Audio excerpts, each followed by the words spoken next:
नमस्कार दोस्तों, स्वागत है आप सभी का Sumit sir academy YouTube channel पर। आज हम इस सेशन में डिस्कस करेंगे आईबीपीएस पीओ मेंस 2022 में पूछे गए कुछ न्यू पैटर्न क्वेश्चंस। तो ये पहला क्वेश्चन है आपके सामने, देखो। 3 persons PQR started their journey at 9:30 AM, 11:30 AM and 2 PM respectively, है ना। तो एक कॉमन पॉइंट से इन्होंने अपनी जर्नी स्टार्ट की, है ना। पी ने स्टार्ट की कितने बजे? 9:30 AM पर। क्यू ने स्टार्ट की 11:30 पर और आर ने स्टार्ट की दोपहर को 2 बजे, 2 PM, राइट। अलग अलग समय पर इन्होंने यात्रा शुरू की। The speed of Q is 5 square metre per second, है ना। 5 स्क्वायर मतलब 25। तो अब 25 मीटर पर सेकेंड। तो सबसे पहले आपका दिमाग जाना चाहिए कि भाई यूजुअली इस टाइप के क्वेश्चंस में जो स्पीड है हम लेते हैं किलोमीटर पर आवर में। तो इस बार इसको कन्वर्ट कर लेते हैं किलोमीटर पर आवर में, 18/5 से मल्टीप्लाई करके। तो हो गया 90 किलोमीटर पर आवर, है ना। तो इसकी स्पीड हो गई 90, ठीक। अच्छा, Q reach the destination on the same day at 7:30 PM। मतलब time taken by Q is how much. अगर ये 11:30 पर चला है और 7:30 पर पहुंचा है, 7:30 को हम 19:30 भी लिखते हैं। तो 19:30 माइनस 11:30 करोगे तो 30 से 30 कैंसिल, 19 माइनस 11 मतलब 8। तो 8 आवर्स इसको लगे हैं। 11:30 बजे चला है और शाम को 7:30 बजे पहुंचा है, मतलब 8 घंटे में इसने डिस्टेंस कवर की है। तो ये डिस्टेंस कितनी हो गई? अगर ये 90 की स्पीड से 8 घंटे तक चलता रहा तो 90 into 8 यानी कि डिस्टेंस हो गई 720 kilometre.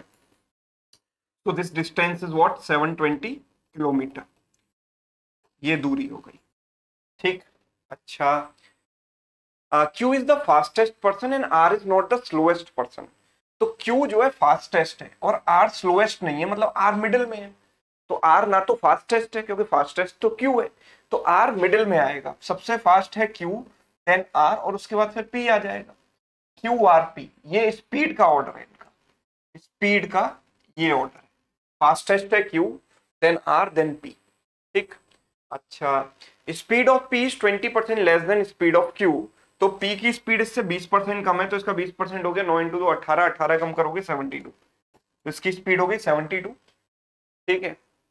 Then at what time P will reach his destination. तो पी कितने बजे पहुंचेगा यहाँ पर, ये मुझे बताना है। तो पी को 10 घंटे लगेंगे, 720/72 यानी 10 आवर्स लगेंगे, है ना। तो पी को लगेंगे 10 आवर्स, और 10 आवर्स का मतलब ये है कि अगर वो 9:30 पर चला है, कितने बजे चला है? 9:30 पर। तो उसमें 10 आवर्स जब आप ऐड करोगे 9:30 AM में 10 आवर्स जब आप ऐड कर दोगे तो 9 + 10 मतलब 19:30। 19 मतलब कितना होता है? 12 + 7 19 होता है, मतलब 7:30। 7:30 PM पर ये पहुंच जाएगा, है ना।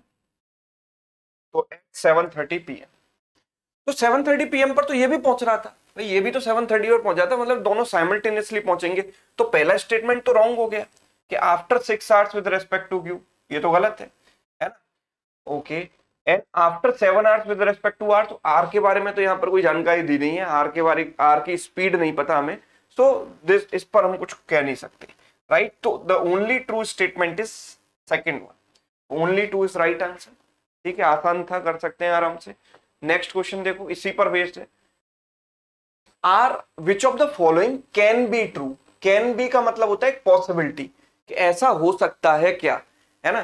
तो अब देखो, मुझे यहां पर पी, आर और क्यू का रिलेशन पता है। क्यू फास्टेस्ट है, क्यू फास्टेस्ट है, देन आर, देन पी, है ना।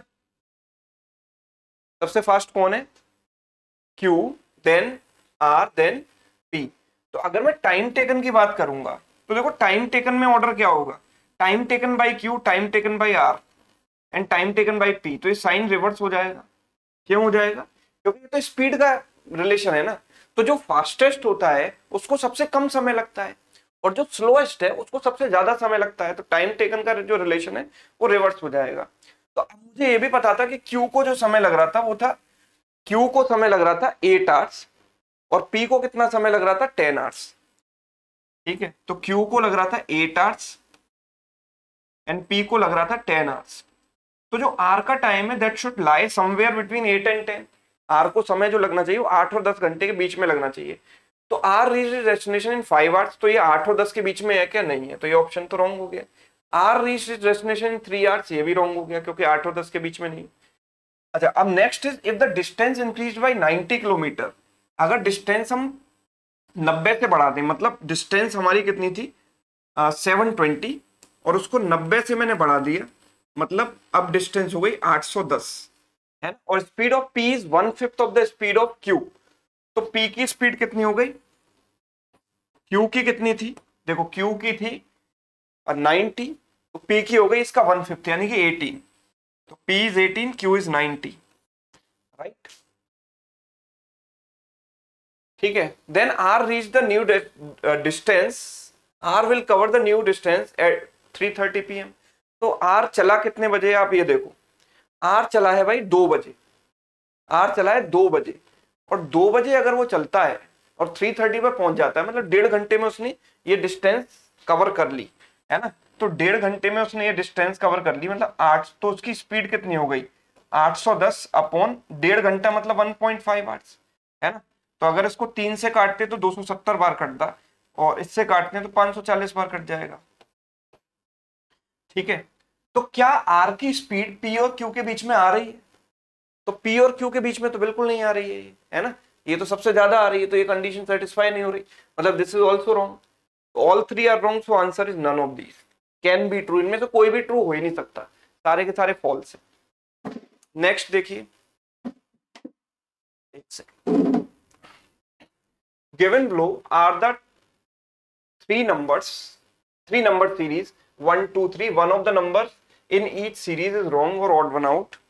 ओके, सीरीज 1 सीरीज 2 सीरीज 3 दी गई है, रॉन्ग नंबर सीरीज है, मतलब एक नंबर इनमें से रॉन्ग होगा।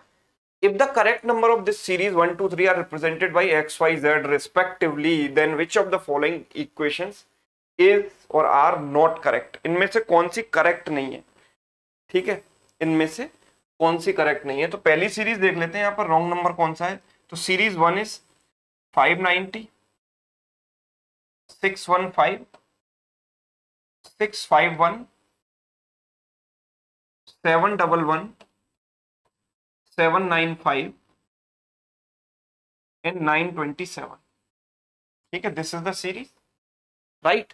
तो अगर मैं यहाँ पर डिफरेंस वाली सीरीज ही नजर आ रही है, इसमें कोई मल्टीप्लिकेशन वाला तो दिख नहीं रहा, कोई लॉजिक, टर्म्स पास पास ही है, तो यहाँ पर डिफरेंस कितना है 25 का, नहीं 25 का डिफरेंस है, चलिए, which is nothing but 5 square. Okay, यहाँ डिफरेंस अगर हम देखें तो ये कितने का डिफरेंस है 6 एंड 64 माइनस 36, यानी 6 का स्क्वायर है। ओके, अच्छा, यहाँ डिफरेंस हमने देखा तो this is 0 and this is 60, ये किसी का भी स्क्वायर नहीं है। यहाँ डिफरेंस देखा तो 4, दिस इज 8, ये भी किसी का स्क्वायर नहीं है। और यहाँ डिफरेंस देखा तो this is 2 and this is 132। तो स्क्वायर वाला लॉजिक तो लगता दिख नहीं रहा, बिकॉज स्क्वायर वाला लॉजिक अगर होता तो कम से कम इनमें से 2-3 वैल्यू ऐसी आती है परफेक्ट स्क्वायर होती है, पर केवल 2 ही वैल्यू परफेक्ट स्क्वायर है। लेकिन हाँ, इन चारों में मुझे एक समानता दिख रही है, एक पैटर्न नजर आ रहा है कि सारे के सारे 12 के मल्टीपल हैं। तो आपने देखो कि 12 इंटू 3 है, ये 12 इंटू 5 है, ये 12 इंटू 7 है, और ये है 12 into 11। Yes, 11 7 5 3 they are prime numbers, because 9 missing है। अगर 9 भी होता तो ऑड नंबर वाली सीरीज मानते, लेकिन यहाँ पर 9 है ही नहीं, मतलब ये प्राइम नंबर वाली सीरीज है। तो 3 से पहले प्राइम नंबर आना चाहिए 12 इंटू 2, यानी कि 25 की जगह 24 आना चाहिए। अब आप एक चीज ध्यान से देखना कि अगर आप इस नंबर को रॉन्ग मानते हो तो फिर ये भी गलत हो जाएगा, जबकि ये डिफरेंस तो करेक्ट है ना। ये डिफरेंस करेक्ट होने का मतलब है कि ये नंबर अपनी जगह पर सही है, तो ये गलत नहीं है। गलत कौन सा है? ये वाला। तो इसमें 24 आप कम करोगे तो ये रॉन्ग टर्म है, इसकी जगह आना चाहिए, इसमें से 24 माइनस करो 591। So here the wrong number is 5, correct number is 591, wrong is 590। Okay, so x y z किसको रिप्रेजेंट कर रहे थे यहाँ पर? करेक्ट नंबर्स को। तो करेक्ट नंबर इज 591, तो x की वैल्यू हो गई 591, राइट। पहली सीरीज पता लग गई। सेकंड अगर हम देखें तो 64 164 285, this is the second number series। 510 285 510 546 770, right. तो अगर मैं यहाँ पर डिफरेंस देखता हूं तो मुझे डिफरेंस दिखाई दे रहा है यहाँ पर 100 का। यहाँ डिफरेंस कितने का दिख रहा है? This is 1, this is 2, this is 121 का, है ना। यहाँ पर अगर मैं डिफरेंस देखूंगा तो 15 प्लस 200 प्लस 10 यानी 225 का, ठीक है। तो ये नंबर्स तीनों के तीनों क्या है? परफेक्ट स्क्वायर है। अगर आप ध्यान से देखो तो 10 का स्क्वायर, 11 का स्क्वायर और ये है 15 का स्क्वायर। लेकिन 10, 11, 15 में कोई पैटर्न नहीं है ना। और अगर पैटर्न है भी तो सपोज आप ये कहते हो कि भाई ये 10 है तो यहाँ पर 1 का डिफरेंस, यहाँ 4 का डिफरेंस, है ना। फिर अगर आप वैसे ही डिफरेंस, मतलब डिफरेंस बढ़ रहा है ना, तो डिफरेंस आप और बढ़ाओगे तो ये टर्म इससे काफी दूर चला जाएगा। 510 से काफी बड़ा नंबर आना चाहिए था, पर ये तो काफी पास है इसके, है ना। तो कुछ ना कुछ गड़बड़ है यहाँ पर, कुछ आउट ऑफ द बॉक्स वाला लॉजिक हो सकता है ना। तो मैंने भी जब अभी ये क्वेश्चन अभी जस्ट सॉल्व किया तो मेरे दिमाग में आया कि यार सवाल हो सकता है गलत हो, लेकिन अचानक फिर मुझे दिमाग में आया कि भाई 10, 11, 15 ये कहीं मैं इनको इनसे कनेक्ट कर पा रहा हूँ। तो यस मैं कनेक्ट कर पा रहा हूँ कि 6 + 4 = 10, 6 + 4 10 + 1 11, 8 + 5 13 + 2 15। तो this is nothing but sum of digits. तो इनका सम ऑफ डिजिट्स क्या है? 5 + 1 + 0 = 6, 6 का स्क्वायर = 36। तो यहाँ पर 36 ही ऐड हुआ है, दैट इज करेक्ट ओनली। यहाँ पर 6 और 4 10 और 5 15, 15 का स्क्वायर आना चाहिए 225। 225 जब आप यहाँ पर जोड़ोगे तो 6 और 5 11, ये 7 और ये 7। तो 771 रॉन्ग है और करेक्ट टर्म है 770 रॉन्ग है, करेक्ट टर्म है 771। So correct is 771। And what about the third series? This is the third number series. इसको यहाँ लिख देता हूँ मैं। थर्ड 18, 25.5, 40.5, x is 591, y 771, है ना। And this series is 40.5, next 63, next is 93, next is 131। Yes, तो अगर आप ध्यान से देखें तो यहाँ पर डिफरेंस कितने का है? 7.5 का। यहाँ डिफरेंस कितने का है? 15 का। यहाँ डिफरेंस 63 - 40 = 23, 22.5 का। यहाँ डिफरेंस कितने का है? 30 का। तो आप जरा ध्यान से देखोगे तो ये 7.5 का डिफरेंस, इन दोनों में भी 7.5 का डिफरेंस, इन दोनों में भी 7.5 का difference, that means double difference is constant. तो यहाँ पर 30 + 7.5 = 37.5, ये आना चाहिए। 37.5 में यहाँ पर जोड़ूंगा तो कितना आएगा? 130.5। So this is wrong term, की जगह करेक्ट टर्म है 130.5। अब मुझे यहाँ रिलेशन बताना है, तो रिलेशन मुझे कुछ इस तरीके से दिए गए हैं। अब यहाँ पर काम आएगा आपका कॉमन सेंस, और मुझसे पूछा विच of the following is not correct, है ना, नॉट करेक्ट। आप जरा ये देखो कि यहाँ पर एक्स वाई जेड में एक्स और वाई तो इंटीजर है और जेड डेसिमल नंबर है ना, जेड डेसिमल नंबर है। तो मैं ये कह सकता हूं कि ये इंटीजर तो ये डेसिमल, तो लेफ्ट हैंड साइड पे एक डेसिमल नंबर आएगा। ये इंटीजर और यहाँ इंटीजर आएगा। तो ये डेसिमल नंबर और इंटीजर नंबर कहीं बराबर हो ही नहीं सकते, दैट मीन्स फर्स्ट वाला तो रॉन्ग है, नॉट ट्रू, है ना। इसमें भी आप देखोगे तो ये इंटीजर आएंगे और यहाँ पर क्योंकि एक डेसिमल नंबर है तो ये डेसिमल आएगा, तो ये भी बराबर नहीं हो सकते। और बाय द सेम लॉजिक ये और ये इंटीजर है और ये एक डेसिमल है, तो लेफ्ट हैंड पे एक डेसिमल नंबर आएगा और राइट हैंड पे एक इंटीजर दिया गया है, तो ये कैसे ही बराबर होंगे? मतलब ऑल 3 आर नॉट करेक्ट। तो मेरा आंसर होना चाहिए, अगर नॉट करेक्ट पूछा है तो all 1, 2 and 3, so which is not there in the option, so my answer is none of these.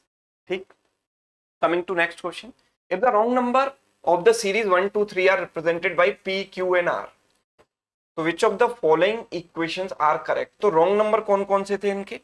पहले वाले का जो wrong number था वो था 590, दूसरे का 770, 590, 770 and the third one was 131।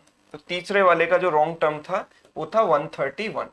तो अगर इनको हम ध्यान से देखें तो Q minus R, P plus R is 40, तो Q is this and P plus R is this, so definitely ये दोनों 1 में एंड करेंगे, इन दोनों का सम 1 में एंड करेगा और ये 0 में एंड कर रहा है, तो इन दोनों का जो डिफरेंस आएगा वो 0 में एंड नहीं करेगा। By unit digit I can figure out that this is not correct. Second देखिए, P is less than Q, Q is greater than R, मतलब Q जो है P और R दोनों से बड़ा है, तो क्या Q P से भी बड़ा है और R से भी बड़ा है? Yes, so that is correct, second is correct. Third is P plus R is less than Q। What is P plus R? तो P प्लस आर में जब इनको जोड़ूंगा तो कितना आएगा? 721, है ना। It is less than Q. Q is 770. Yes, so that is correct. So both 2 and 3 is right answer. Both 2 and 3 यानी फिफ्थ ऑप्शन इज करेक्ट। ठीक, चलिए नेक्स्ट क्वेश्चन था ये। Another number series whose first term is 23 follows the same logic as followed by series 2। तो series 2 का logic क्या था हमारा? ये था सम ऑफ डिजिट्स का स्क्वायर कर रहे थे हम, है ना। तो सम ऑफ डिजिट्स किया तो 3 और 2 5, 5 का स्क्वायर 25 मैंने ऐड कर दिया, ये कितना हो गया? 8 और ये 4। यहाँ पर सम ऑफ डिजिट्स है 12, 12 का स्क्वायर 144, ऐड करेंगे तो कितना आ जाएगा? 192। फिर 9 और 2 11 और 1 कितना हो गया? 12, 12 का स्क्वायर 144, फिर ऐड कर देंगे कितना आ जाएगा? 336। फिर नेक्स्ट 6 और 6 12, मतलब फिर से 144 ऐड करेंगे कितना आ जाएगा? 480, राइट। तो यहां पर पूछा गया L and K are first term, sorry fifth and third terms of this series. तो आप देख रहे हो ना कि सब में जो डिफरेंस है वो कांस्टेंट हो गया, 144 144 144। तो फिफ्थ और थर्ड टर्म का डिफरेंस क्या होगा? 144 144 दो बार, भाई थर्ड से फोर्थ पे जाएंगे 144 ऐड होगा, और फिर फोर्थ से फिफ्थ पर जाएंगे फिर से 144 ऐड होगा, तो नेट डिफरेंस 288 आ जाएगा कि नहीं आ जाएगा? और फिर भी नहीं आता तो पांचवा टर्म आप निकाल ही चुके हो। देखो ये रहा fifth and third term, this is third term, this is fifth term, है ना। तो इन दोनों का जो डिफरेंस है 144 144, तो इट इज 288। ठीक, नेक्स्ट क्वेश्चन देखिए। Solve the given equations, answer the question based on it. बड़ा आसान सा सवाल है, क्वाड्रेटिक इक्वेशन पर बेस्ड है ना। ए स्क्वायर माइनस 3a, ए स्क्वायर माइनस 3a, इसका स्क्वायर रूट हो गया 2a माइनस 2a, तो ये 3a और 2a मिलकर 5a हो गया, एंड माइनस 6 इधर आके प्लस हो जाएगा बराबर 0। तो a की वैल्यू कितनी आ जाएंगी? 3 and 2। क्वाड्रेटिक सॉल्व करना सभी को आता है, बहुत बेसिक सी चीज है। ये हो जाएगा B square minus 9b plus 20 equals to 0। तो इसके रूट्स हो गए 5 और 4, तो b की वैल्यू हो गई भाई 5 और 4। और अगर c को देखें तो यहां पर c square into this, C square into इसका स्क्वायर रूट आएगा 25 और इसका स्क्वायर रूट हो गया C Q divided by 5 into C Q, ठीक है, and minus 39c plus 7 4 the 28, ये कर दिया बराबर 0। तो सी क्यूब से सी क्यूब कट गया, 5 बार कट गया। तो this equation ultimately becomes 5c cube minus 39c plus 28 equals to 0। तो 28 इंटू 5 140 होता है, 140 को ब्रेक कैसे करें कि 39 आ जाए? 35 इंटू 4, तो c की वैल्यू आ गई 35 and 4 divide by this coefficient 5, c की वैल्यूज अल्टीमेटली आ गई 7 एंड 0.8, ये c की वैल्यूज आ गई। ऐसे d की वैल्यू निकाल लो, d square minus 15d plus 56 बराबर 0। तो 56 को दो पार्ट में ब्रेक करना है, 15 आ जाए तो 8 और 7, तो d की वैल्यू आ गई 8 एंड 7, राइट। अब इसमें मुझे क्या बताना है वो देख लेता हूं। सवाल है find the LCM of all the larger roots of equations A B C D. तो इनके लार्जर रूट्स क्या है? 3 5 7 एंड 8, ठीक है, 3 5 7 8 एलसीएम बताना है इनका। अब देखो 3 और 5 में कुछ भी कॉमन नहीं है तो एलसीएम हो गया 15, और इन दोनों का एलसीएम क्या हो गया? इनमें भी कुछ कॉमन नहीं है तो 56, मल्टीप्लाई कर दो सीधे सीधे।